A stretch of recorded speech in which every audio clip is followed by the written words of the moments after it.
Hi, Matt and Jenny. Hi, Hi. how are you? Good. Thank you so much for chatting with me today. Thank you for having Absolutely. us. So I really appreciate you coming on and talking because, like so many other young Catholic couples, you two were two young working professionals and you guys had good income and were doing a lot of what the world considers the right things. But I brought you on because of your interesting story of a life change that you guys made after taking a Bible study that worked your faith with your finances. So can you tell me, what is your money story? Yeah, so Matt and I, we met in college, and um, really we've been together almost our entire adult lives. I mean, from pretty much the moment we turned 18, we've been together. So we've been able to have the opportunity to make basically all of our adult decisions together, good, bad, and otherwise. So we've been married almost 13 years now, and we have three beautiful children, but long before that, we struggled with infertility for a while, for about 8 years of our marriage beginning, and so that was a rough road. But in hindsight, looking back on that, it was really just, God wanted us to kind of get some things kind of cleared up and kind of obviously really draw us closer to Him. I think coming out of college, we really compartmentalized our lives. So we were going to mass on Sundays and fulfilling our obligation. And then we had our careers and we had our money and everything was and we had our marriage and everything was kind of separate. We traveled a lot for our jobs. We both worked very long hours. And so everything was just very compartmentalized. And we reached a point in our marriage where things just didn't seem right. And we decided to fall back on our faith. And, we had some great role models in our lives who were living holy lives. And, we decided that the faith probably had more to offer than what we were experiencing at the time. So we started to get more involved in our parish, and one way we did that was by taking the Faith and Finance Bible study. And I think what that really revealed to us was an opportunity to really unify our lives. Everything about it, from our spiritual lives to our finances, our careers, and all of those things really led to some dramatic changes for us as a couple, and then later on here as a family. And what about the Bible study really resonated with you? Was there an aha moment, or was it throughout the whole process? Do you remember at what point you decided a change had to be made and this was the change you wanted to make? Well, I think it starts with, I remember the first lesson was about how God owns everything and how we're stewards of it. And, that really resonated with us at the time because, again, we really kind of thought that it was ours, like this stuff was ours, we had earned it, and then starting to realize that God had given it to us and that we were intended to make use of it and to try to do His will and accomplish His work, was something that really resonated with us. Yeah, and then from there, it was really the debt section. We had, between the two of us, it was 9 years of higher education. So we had a lot of student loans. And really, I would say it was like $85,000 or $90,000 of student loans. We also had a car loan at the time. We had bought some furniture for a house that we had just closed on. So in total, it was $110,000 that we had in debt when we went through the Bible. Once we wrote it down, it was like, yeah, on one hand, it sounds like overwhelming, but the thing that we really had going for us was we had great jobs and we definitely could make the payments. And so that's kind of how we justified all of it was, yeah, we can make these payments. But when we really looked at how our decisions impacted our faith, and we looked at, what was God really calling us to do? I mean, this debt really, we were shackled to it. And so, we had to ultimately get rid of it and as quickly as we could. And thanks be to God, we took it very seriously, and we were able to pay off every penny of that, $110,000 thereabouts, and in less than 2 years. So about 22 months or so, paid all of that off. And I mean, it's just, you're able to breathe so much easier and able to make decisions without having to think about, how is that going to impact, whether or not we can make these payments. It's really just, what is God calling us to do in this moment, and how can we best respond to that, without having to kind of worry about the money aspect. So yeah, that was such, God owns everything, and then taking care of the debt, like those two things combined, it really changed the course of our lives. Really, truly. $110,000 in 22 months. What was that moment like when you realized you had zero debt? Can you tell me about that? I know other people work years and years and years, and you did that in 22 months. Like I said, we took it very seriously. We were listening to Dave Ramsey at the time on his radio show, also in conjunction with going through the Bible study. And, we would hear people do their debt-free screams, and we had our little visions of doing our debt-free screams even on the air and stuff like that. But we didn't actually call in and do that, but we had our own celebration, because you just truly, you can breathe easier. And so that's really what it felt like. It felt like a weight lifted off of you. Even though having that debt before we had gone through the Bible study, I didn't necessarily feel the weight of it. But once you kind of write it down and you recognize that God owns everything, and we are stewards of it, and we could be better stewards without the debt than with the debt, that was when it was like, okay, no, we need to take this serious, and we need to get rid of it. And then from there, it's, the promise to never go back into debt. And so we've been able to continue that now for, at least 10 years since I think we paid it off. And so, yeah, we still have no debt except for our mortgage, but even that, we are very close to paying off our mortgage, thanks be to God. And, we hope that we can do that maybe within the next year. So depending on what's going on with the current situation and markets and all of that stuff, but in the world. But yeah, we are on that path and on that track, and still have three young children and all of that to deal with.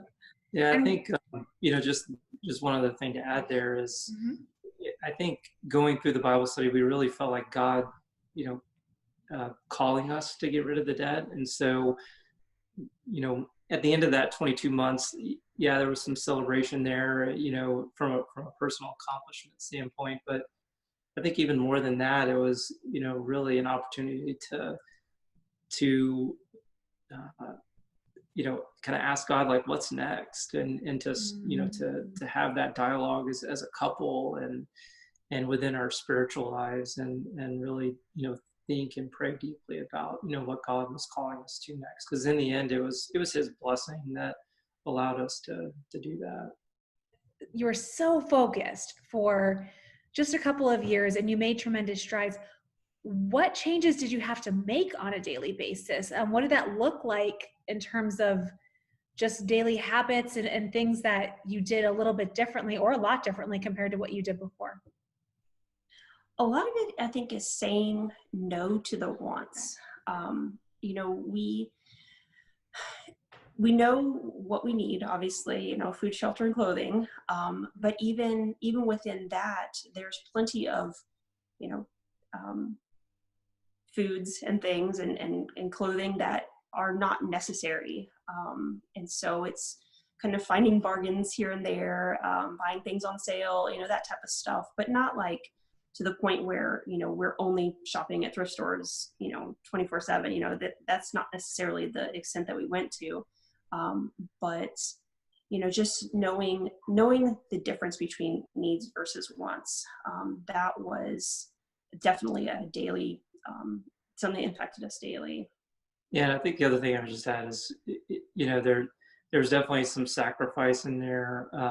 We did start budgeting on a monthly basis, so thinking proactively about, what we were going to spend our money on, being very purposeful about it. But then, the other piece of it is, if you can increase your income, then everything becomes easier. And so, through my job, I had, the opportunity to, get some promotions and other things along the way that made it easier. So, focusing on that end is obviously very helpful, as well. But even still with that, we didn't increase our living, the way that we lived. It was, even though he had promotions and those types of things or bonuses, we just kept making the same decisions that we were already making. We didn't increase our lifestyle just because income increased. So that was a huge bonus for us.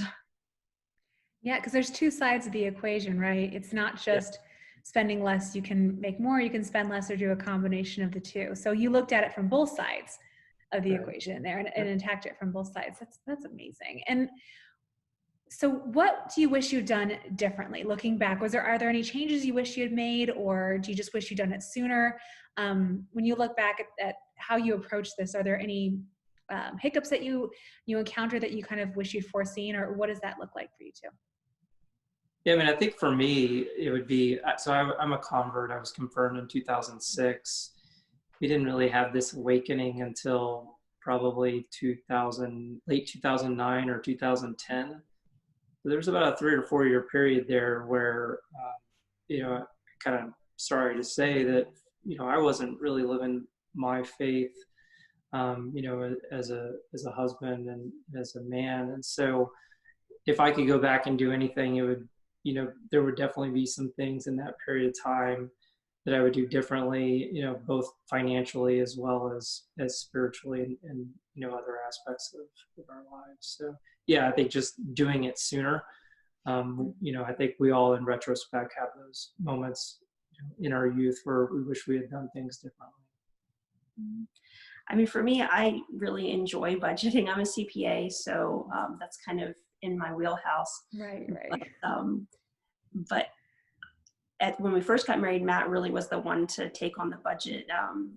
I was still in school and he was working. And so I kind of, even though we were married, I kind of thought, okay, well, that's his money. It's kind of silly, but he was the one who was working and he was kind of supporting me through school, I guess. And, so I let him handle that and I wasn't really involved in it as much, but, going through the course and just kind of coming together as a married couple, it was like, I need to take a role here as well. And so being more involved with the budget. Now really I kind of handle the budget part and Matt we talk about it every month.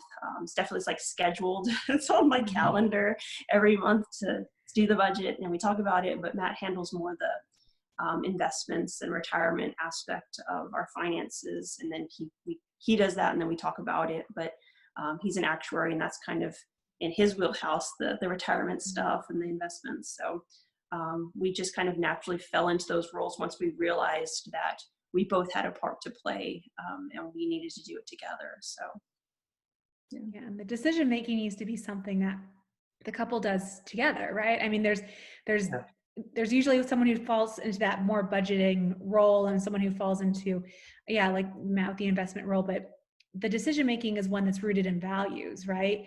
So I'm sure through your time in the Bible study, is that something that you encountered that you realize this is something you need to make decisions on together, or is that something you do a little bit more organically on your own? Yeah, I mean, I think going through the Bible study, we realized that we just needed to have more communication with one another on our finances and just more broadly on our goals, our hopes, our dreams, thinking ahead to kids and what we wanted to accomplish, when we had kids and before we had kids. And so, it was kind of an outgrowth of that. And it was just, we both have an interest in it. And so it was something for us to relate to with one another and to be able to talk about. And I'll just add also, because we talked about, having kids for so long, we really planned on, me being able to stay home and be a stay-at-home mom. And so because Matt started working before me, even when we first got married, we really lived on just Matt's income, even from the get-go. And that for us has been a game changer. Even though we weren't necessarily on the same page at the beginning, we were there. And so, when I was working, I worked for about 10 years before we had our children. My income was really what went to pay down that debt. And then, we saved the rest, anything that was left over.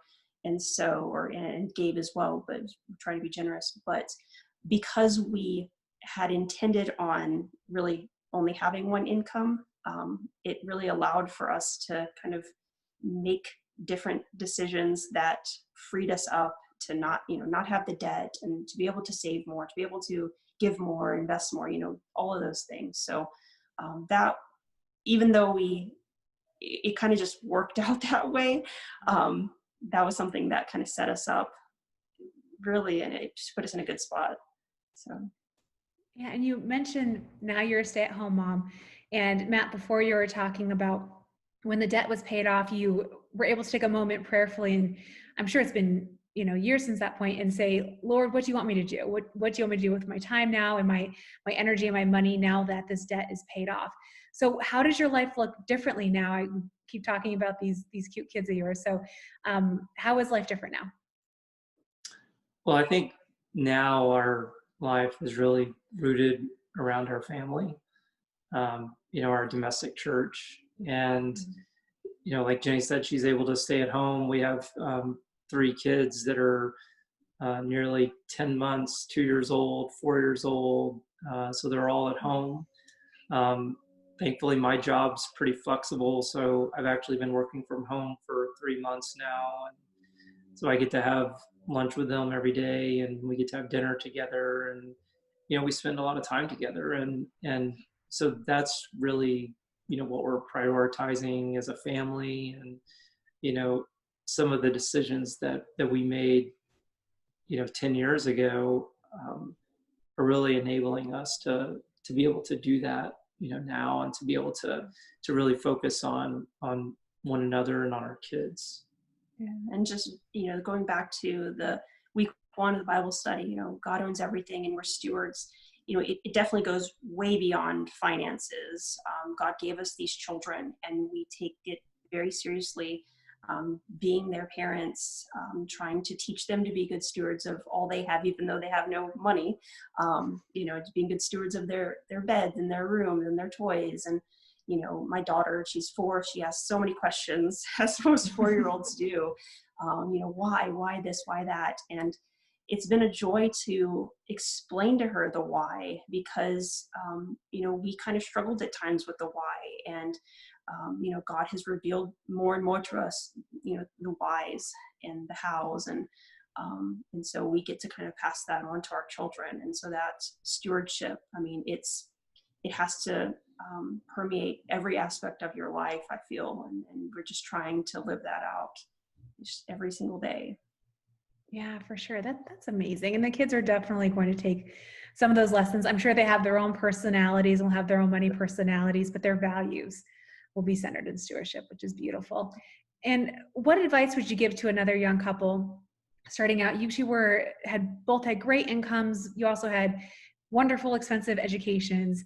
And I'm sure there's a lot of other couples who are in the same boat that you were in. What advice would you give them about how to approach it, and what they should do together as a couple to handle whatever life can throw at them financially? Well, I guess 2 things come to mind. First of all is, again, God owns everything, and as a married couple, it is important to be open with one another about this, because if you're not open about this, then there's probably other things that you're not communicating about. So being open with one another, and then praying and really letting God into those decisions, I think, is important. But then the other thing I think also that we haven't mentioned yet is being generous. As we went through the Bible study, and as we were tackling the debt, we first decided to take money from our first fruits as soon as we got paid, and set that aside into a separate account that we call our charity fund, and use those funds to help our church and help other ministries and organizations like Compass that we have really we really feel like there's a need for us to support those. So I think generosity is also really key, and adopting that early is really important. Yeah, particularly for us, we had the capacity to be generous. And at the beginning, we were honestly minimally generous, if that's such a thing. But we would go to mass, and we would just write a check in the car, and put that in the collection basket. It was just kind of almost like an afterthought. But yeah, once going through the Bible study, it was just like this. God is calling us to so much more than that, and we truly need to just step it up, and show God how much we love Him through what He's given us, And so just to be more generous in that way, I would say for us, especially just the fact that we were able to do that, we were definitely felt called to do that. So and just we started, where we were, whatever amount that we were giving at that time. And then just every year, and even, every 6 months, even, we would increase it a little bit. And you kind of honestly, for me, I'd be a little bit hesitant, like, can we really afford, a little bit more, this much more, 1% more, 0.5% more. And every time just, God provided. And, we just have to let go and trust Him. And that's kind of one thing we really learned through this process.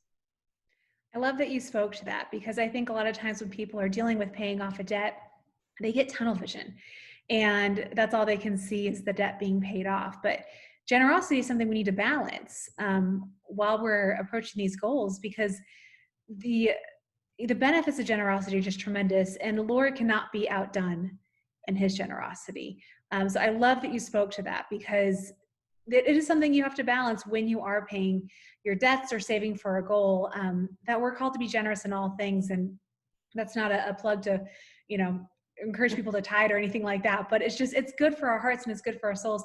And when we forget that, we kind of get disconnected from why we're working towards our goals in the first place. And we're working towards those to be faithful financial stewards. So I appreciate you speaking to that aspect of it. You guys are awesome. Your story is awesome. And I just appreciate you. And 10 years ago, when you started on this journey, I'm sure you would never have imagined that you'd be thrown on a Catholic podcast that asked you to influence other families. But hopefully it'll stick with someone, and they can make changes as you did. And your story is inspirational. 22 months. That's really impressive. Only by the grace of God, truly. So true. We're responding, trying to be good stewards. So yeah, thank you so much. Right. Good for you. I appreciate you too. And thank you so much for talking to us. Thank you for having us. Absolutely. Thank you so much. For more information about Compass Catholic Ministries, including the various Bible studies and services that we offer, please visit compasscatholic.org. If you enjoy Money Stories, please share it with a friend. You may also like Compass Catholic's other podcast, Manage Your Money God's Way, available wherever you get your podcast. If you have any comments about today's show or suggestions for future shows, please email us at info@compasscatholic.org. Thanks for listening, and God bless.